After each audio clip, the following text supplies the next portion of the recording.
आज के আমরা আলোচনা করব মাছের গমন পদ্ধতি নিয়ে। তো মাছ তোমরা জানো মাছ একটি জলজ প্রাণী, তাহলে মাছের গমন কোথায় সম্পন্ন হবে? জলের মধ্যে। তো মাছ জলের মধ্যে যে গমন করে বা জলের মধ্যে যে চলাফেরা করে তাকে আমরা কি বলি? মাছের সন্তরণ।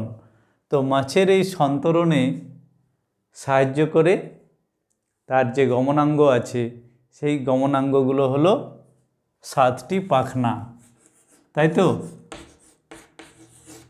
7টি পাখনা। তোমরা মাছ দেখেছো, অনেকে মাছ খেয়েওছো, কিন্তু এই 7টি পাখনা দেখেছো কি? মাছের কয়েকটি জোড় পাখনা থাকে এবং কয়েকটি বিজোড় পাখনা থাকে। তো চলো আমরা জেনে নিই কী কী পাখনা আছে। এই পাখনাগুলো মাছের গমনে সহায়তা করে। এছাড়াও মাছের শরীরে রয়েছে একেবারে মস্তক থেকে লেজ পর্যন্ত, মস্তকের পরবর্তী অংশ থেকে লেজ পর্যন্ত বিস্তৃত রয়েছে মায়োটম পেশি। এই মায়োটম পেশি মাছকে জলের মধ্যে গমনে সহায়তা করে। তো আগে আমরা জেনে নিই মাছের এই 7টি পাখনা কি কি। পৃষ্ঠ পাখনা, পৃষ্ঠ পাখনা একটা, তাই তো? পৃষ্ঠ পাখনা একটি। বক্ষ পাখনা, দুদিকে দুটো থাকে। 3 নাম্বার পায়ু পাখনা,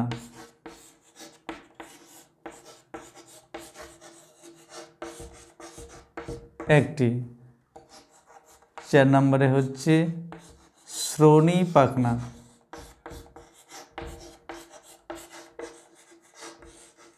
এক জোড়া মানে দুটি। আর একটি আছে পুচ্ছ পাখনা, মাছের যে লেজ সেখানে আছে পুচ্ছ পাখনা। এটার সংখ্যা একটাই লেজ থাকে, তাই তো? তাহলে 1 2 3 4 5 6 7, টোটাল 7টি পাখনা মাছের প্রধান গমনাঙ্গ। এছাড়া মাছের গমনে সাহায্য করে মায়োটম পেশি। পেশিটার নাম মায়োটম পেশি। এই পেশিটির উল্লেখযোগ্য ভূমিকা আছে মাছকে জলের মধ্যে সন্তরণ করার জন্য।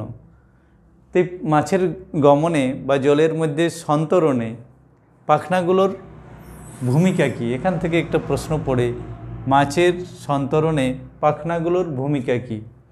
তাহলে চলো আমরা একটা একটা করে জেনে নিই যে এই পাখনাগুলো কী কাজ করে থাকে, গমনে কিভাবে সহায়তা করে। তাহলে প্রথমে ধরা যাক পৃষ্ঠ পাখনা। মাছের এই পৃষ্ঠ পাখনা একেবারে পিঠের দিকে আছে, উপরের অংশে। এই পৃষ্ঠ পাখনা জলের মধ্যে ভারসাম্য রক্ষায় সাহায্য করে। এছাড়াও জলের মধ্যে ঢেউ সৃষ্টি করে মাছের অগ্রগমনে সহায়তা করে। তাহলে পৃষ্ঠ পাখনার কাজ ভারসাম্য রক্ষা করা জলের মধ্যে, আর জলের মধ্যে ঢেউ সৃষ্টি করার মাধ্যমে সামনে এগিয়ে যেতে সাহায্য করে পৃষ্ঠ পাখনা। বক্ষ পাখনা এক জোড়া আছে। এই বক্ষ পাখনাগুলোর সাহায্যে মাছ সামনে পিছনে যেতে পারে। তাহলে অগ্র পশ্চাৎ গমনে সক্ষম, আর জলের উপরে উঠতে বা নিচে নামতে সাহায্য করে বক্ষ পাখনা। তাহলে জলের তলা থেকে উপরের দিকে উঠতে বা নিচের দিকে নামতে সাহায্য করে বক্ষ পাখনা। তাহলে বক্ষ পাখনার কাজ অগ্রপশ্চাৎ গমনে সাহায্য করা এবং জলের বিভিন্ন গভীরতায় ওঠানামা করতে সাহায্য করে বক্ষ পাখনা। এরপর আছে পায়ু পাখনা। পায়ু পাখনা কী করে? এদের সংখ্যা কটা? একটাই। পায়ু পাখনা কী করে? জল কেটে সামনে এগিয়ে যেতে সাহায্য করে। তাহলে মাছের অগ্রগমনে সহায়তা করে, জল কেটে সামনে এগিয়ে যেতে সাহায্য করে পায়ু পাখনা। শ্রোণী পাখনা এক জোড়া। এই শ্রোণী পাখনাগুলো জলের নির্দিষ্ট গভীরতায় মাছকে থাকতে সাহায্য করে। এছাড়াও ওপর নিচে ওঠানামায় সহায়তা করে শ্রোণী পাখনা, জলের নির্দিষ্ট গভীরতায় ভেসে থাকতে এবং জলের ওপর নিচে ওঠানামা করতে সাহায্য করে শ্রোণী পাখনা। আর শেষ যে পাখনাটি আছে পুচ্ছ পাখনা, এই পুচ্ছ পাখনা জলের মধ্যে দিক পরিবর্তনে সহায়তা করে। এটাকে হালের মতো কাজ করে, নৌকার হালের মতো, যার সাহায্যে দিক পরিবর্তন করতে পারে এবং জলের মধ্যে ঘাত সৃষ্টি করতেও সক্ষম। পরে আমরা আলোচনা করব মায়োটম পেশির ভূমিকা, তখন সেখানে দেখব যে পুচ্ছ পাখনার সাহায্যে জলের মধ্যে ঘাত সৃষ্টি করে এর অগ্রগমন বজায় রাখে। তাহলে এই হলো মাছের গমনে পাখনার ভূমিকা। এরপর আমরা জানব এই ইয়েগুলো, পাখনার সংখ্যাগুলো একটু তোমরা লিখে নেবে। এরপরে আমরা যেটা আলোচনা করব মাছের সন্তরণে মায়োটম পেশির ভূমিকা।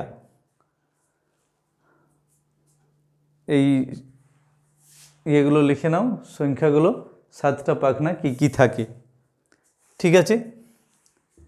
এরপর হচ্ছে মাছের সন্তরণে মায়োটম পেশির ভূমিকা কি।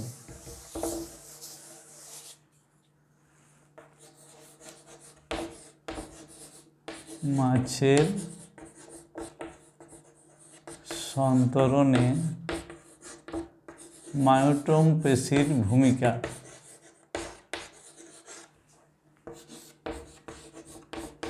এই মায়োটম পেশিগুলো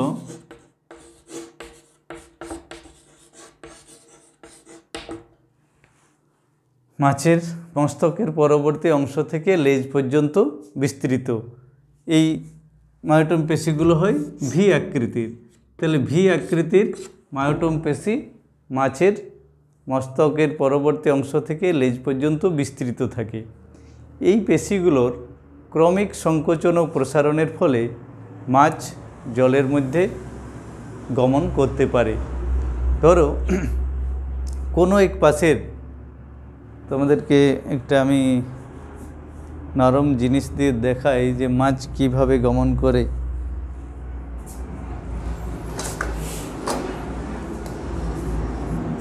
এটা একটু বাঁকছে। মাছের শরীরের দুপাশেই মায়োটম পেশি আছে। ধরো কোনো এক পাশের, ডান পাশের পেশিগুলো যখন সংকুচিত হয়, তাহলে সংকুচিত হলে কি হবে, মাছের অগ্রভাগটা ডান দিকে বেঁকে যাবে। যখন এটা ডান দিকে বেঁকে যায় তখন কি হচ্ছে, জলের উপর চাপ প্রয়োগ করছে, এখানে ঘাত সৃষ্টি করছে। তাহলে জলও এখানে বিপরীতমুখী বল প্রয়োগ করবে, যার ফলে মাছ কি হয়, সামনের দিকে এগিয়ে যায়, মাছের অগ্রগমন ঘটে। তাহলে মাছের এই দিকটা যদি ডান দিকের মায়োটম পেশি সংকুচিত হয়, তখন লেজটাকেও তার বিপরীত পাশে বাঁকিয়ে নেয়, লেজটাকে বাঁ দিকে তখন ঘোরাবে। লেজকে যখন বাঁ দিকে ঘোরায়, এখানেও যে জল আছে লেজের উপর, সেই লেজ যখন জলের উপর চাপ প্রয়োগ করলো, তাহলে বিপরীতমুখী বল মাছের লেজের অংশে যখন পড়ে, তখন কি হয়, মাছ সামনের দিকে এগিয়ে যায়। তাহলে দুটো বিপরীতমুখী বল, একটা যখন মায়োটম পেশি ডান দিকে সংকুচিত হয়েছে তখন জল ওখানে বিপরীতমুখী বল প্রয়োগ করছে, আর লেজ বাঁ দিকে বেঁকে যাওয়ার জন্য এখানেও জল বিপরীতমুখী বল প্রয়োগ করছে। এই দুটো প্রতিরোধধর্মী বল পরস্পর সমান হওয়ায় মাছ সামনের দিকে এগিয়ে যায়। এই হচ্ছে মায়োটম পেশির ভূমিকা। তাহলে ক্রমান্বয়ে একবার ডান দিকের একবার বাঁ দিকের মায়োটম পেশিকে সংকুচিত করে, এবং ঠিক উল্টোটা ঘটতে থাকে লেজের ক্ষেত্রে। মায়োটম পেশি বা মাছের দেহ সামনের দিক যখন ডান দিকে বেঁকে যায়, লেজ তখন বাঁ দিকে বাঁকবে।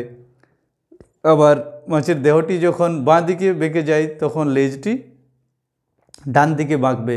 তাহলে এইভাবে দুটো বিপরীতমুখী বল মাছের দেহে সামনে ও পিছনের অংশে কাজ করে, এবং এই দুটি বল সমান হওয়ার জন্য মাছের পার্শ্বীয় বিচলন রোধ হয়, পাশের দিকে চলে যায় না। এইদিকে যতটা বল প্রয়োগ করছে, এখানে জল বিপরীতমুখী বল প্রয়োগ করছে, এখানেও বল প্রয়োগ করছে বিপরীতমুখী। এই দুটো বল পরস্পর সমান হওয়ার জন্য মাছ জল থেকে সরে যাচ্ছে না, কি হচ্ছে, সামনের দিকে এগিয়ে যাচ্ছে। এ হচ্ছে মায়োটম পেশির ভূমিকা। তাহলে মাছের শরীরের দুপাশে মস্তক থেকে লেজ পর্যন্ত ছড়িয়ে রয়েছে মায়োটম পেশি। এই মায়োটম পেশির সংকোচনের ফলে যেদিকে সংকোচন হয় সেই দিকে মাছের দেহ যখন জলের উপর বল প্রয়োগ করে, জলও তার দেহে একটা বিপরীতমুখী ঘাত সৃষ্টি করে বা বিপরীতমুখী বল প্রয়োগ করে। এই বল প্রয়োগ করার ফলে মাছ সামনের দিকে যায়। ঠিক সেই সময়েই ওই বিপরীত এই লেজের ঘটনাটি ঘটে। মাছের সামনের দিক মস্তক অংশ ডান দিকে বাঁকলে লেজ তার বিপরীত দিকে বাঁ দিকে বাঁকবে। তাহলে এই দুটো প্রতিরোধী বল সমান হওয়ার জন্য মাছের পার্শ্বীয় বিচলন হয় না, মানে অর্থাৎ সাইড দিকে সরে যায় না, ও সামনের দিকে এগিয়ে যায়। তাহলে এই প্রক্রিয়াটা, এই সংকোচন প্রসারণ মায়োটম পেশির ক্রমান্বয়ে চলতে থাকে, যার ফলে মাছ সামনের দিকে এগিয়ে যেতে পারে। তাহলে মায়োটম পেশি মাছের গমনে বিশেষ ভূমিকা পালন করে। তাহলে এটা তোমরা লিখতে পারবে যে কিভাবে মাছ জলের মধ্যে সন্তরণ করতে পারে, বা এই মায়োটম পেশি কীভাবে মাছকে সাহায্য করে, তাই তো? তাহলে আজকে আমরা এখানেই রাখি। আমরা পরবর্তী ক্লাসে আমরা আলোচনা করব। আর যেটুকু বাকি আছে মানুষের দ্বিপদ গমন পদ্ধতি, পরবর্তী ক্লাসে মানুষের গমন পদ্ধতি নিয়ে আলোচনা হবে। আজকে এখানেই শেষ করি।